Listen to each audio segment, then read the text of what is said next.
को पढ़ना है। ठीक है, स्टार्ट करें भैया, समझो।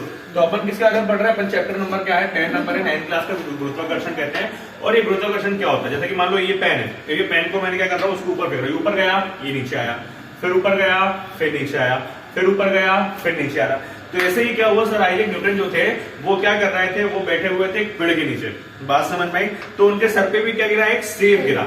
अब सेब गिरने पे वो उसका सर के ऊपर अच्छा हुआ, न्यूटन के सर पे क्या गिरा, सेब गिर गया। अगर सेब गिरता ही नहीं तो अपन गुरुत्वाकर्षण बल के बारे में पता ही नहीं कर पाते। उनके सर में सेब गिरा, फिर उन्होंने विचार किया कि ये सेब मेरे सर के ऊपर क्यों गिरा, बात समझ में? ये सेब ऊपर की तरफ क्यों चला गया या फिर नीचे की? तो फिर उन्होंने विचार किया कि ऐसा कौन सा कारण है कि ये सेब का क्या होता है, सेब क्या कोई भी वस्तु को यदि क्या है ऊपर फेंकी जाए और वो हमेशा कहाँ होती है, वो नीचे आती है, बात समझ में आई? तो उन्होंने सोचा कि जब ये नीचे आती है तो चंद्रमा है, चंद्रमा भी क्यों नहीं आ सकता भैया, चंद्रमा में तो नीचे गिरता है, लेकिन चंद्रमा क्या होता है, एक जगह पे क्या होता है, स्थिर रहता है। ठीक है, तो ध्यान रखना। फिर उन्होंने पृथ्वी तथा चंद्रमा के उसको नियम समझा।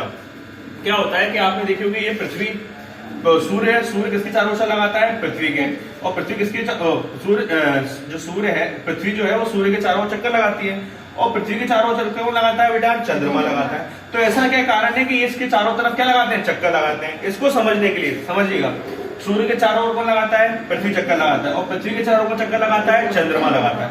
तो इसको समझने के लिए कि कैसे क्या करती है, इसके ऊपर नियम चक्कर लगाती है, इसको समझने के लिए देखिएगा, एक धागा है, ठीक है, ये समझ लीजिए बीच में क्या सेंटर में पृथ्वी है और ये क्या है, चंद्रमा। मैं इसे घुमा रहा हूँ, ये देखिए इसके चारों तरफ क्या हो रही है, घूम रही है। इसे क्या बोलते हैं, अभिकेंद्रीय बल। क्या बोला जाता है, अभिकेंद्रीय बल। बात समझ में आ रही है? इसमें अभिकेंद्रीय बल और मैं गुरुत्वाकर्षण क्या कर दूं, ऐड कर दूं, मतलब चारों तरफ घूम रही है, वो किससे घूम रही है, अभिकेंद्रीय बल से, और उसमें क्या लग रहा है, गुरुत्वाकर्षण बल लग रहा है। बात समझ में आ रही है? अगर इसमें अभिकेंद्रीय बल नहीं लगता, गुरुत्वाकर्षण बल लगता, तो वो सीधे के सीधा क्या करती रहती, मूव करती रहती।